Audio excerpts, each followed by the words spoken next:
Okay, we are in a.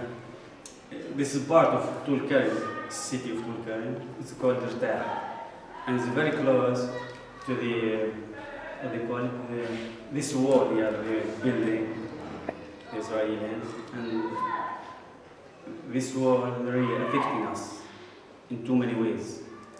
First of all, it restricts the movements of the farmers, the villagers over here.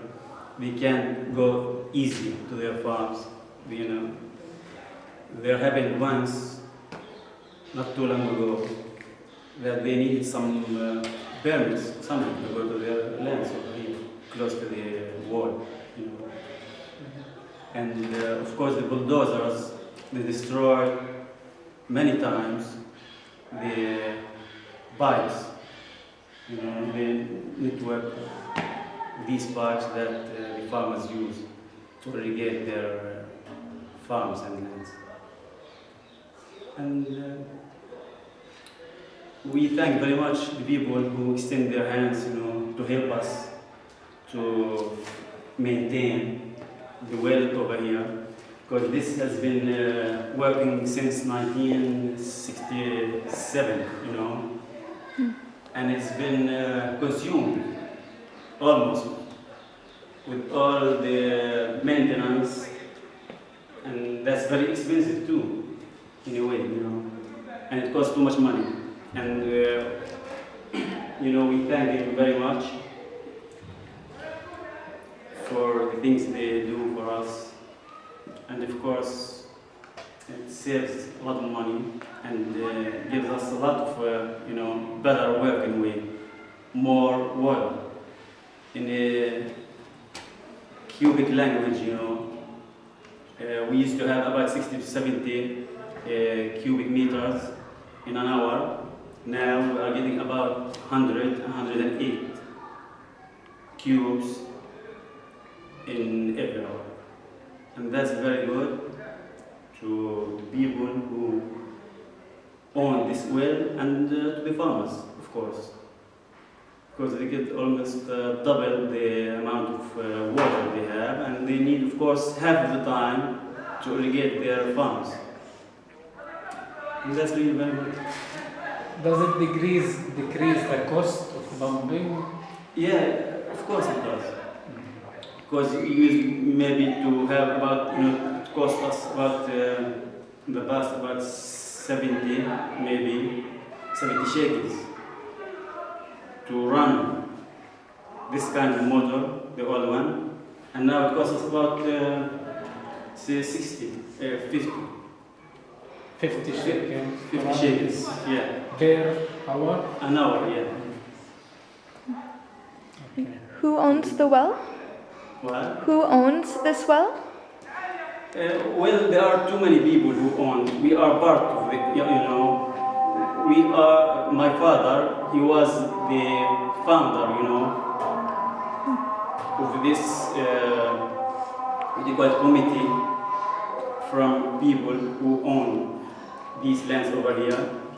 And everyone who owns the land here contributed to construct this well and dig it, And they are almost, the owners, they are the farmers too, because they are the owners of the land. And so this well is primarily for agricultural use? Of course, yeah. That's the main purpose of making this well. And so, in this area, where do you get water for drinking? Drinking water we get from other wells that the municipality of Tulkarm owns, They do have about 3 or 4 wells. In the city there's one on the east side and the north side. And I think they have another one, maybe 4 wells they have to pump to special pipe, to all the people to drink and use in their house. And those pipes connect directly to your home? Yeah, of course. And are you have any concerns about the quality of the water for either for this well or for the wells that's in Tulkarm? You feel like the quality of water is good? Yeah, I think our well has good quality anyway, because it's a little bit far, from sewer, how do you call it? Sewage, yeah, network. It's too far from it, and I think it's clean and reliable water anyway. You can drink it safely, without any fear. Good. And I understand there is, though, an industrial settlement nearby? Yeah, there are too many factories over here, not far from here, and they are really big headed for the farmers first. Because to tell you the truth, there is land close to this factory over here, which is used to be all the time polluted in a way. Because they used to run some water with some contaminated, I don't know what you call it, from this factory over to the lands, and they were affected by it. And really, they fought a lot. They're still fighting, people over here, to try to take it away from here, move it, replace it to somewhere else. Right. Because this is very dangerous anyway. Used to be in Negev, it's a desert, close to Gaza. This factory was located there, and they removed it because it's very dangerous and is not good for the environment, for pollution, for that. And because the owner, I think he's a lieutenant or a big, colonel in the Israeli army, all the objections of people and all, the claims and demands that it must be removed, nobody responded to it, and I think they don't even listen to us as Palestinians. Yeah. And so you said that there were problems with pollution. You feel like those problems are, those are still problems that are still happening today? You don't. Of course, because the smoke that comes out from there, really you can feel it here, and you can feel very hard to breathe even sometimes. And there are a lot of disease, you call it maybe asthma, hard breathing, you can't breathe well, and all that. And cases of cancer even have decreased over here.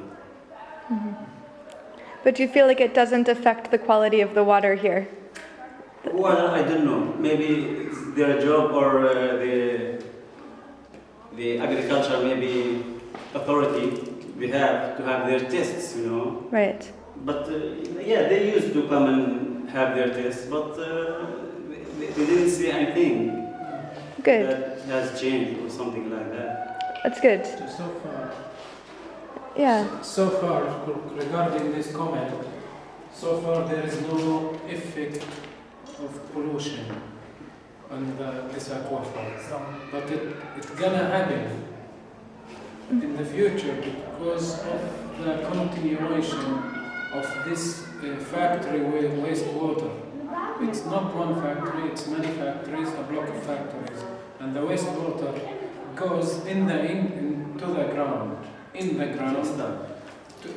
the aquifer. And this will cause the pollution of the aquifer in this area. Not only this well, but many wells around. And this is something expected in the coming future, that the water of this area will be polluted by the waste of the factories which are around here. Okay. And you know what type of factories they are? Huh? You know what type of factories? There are many types.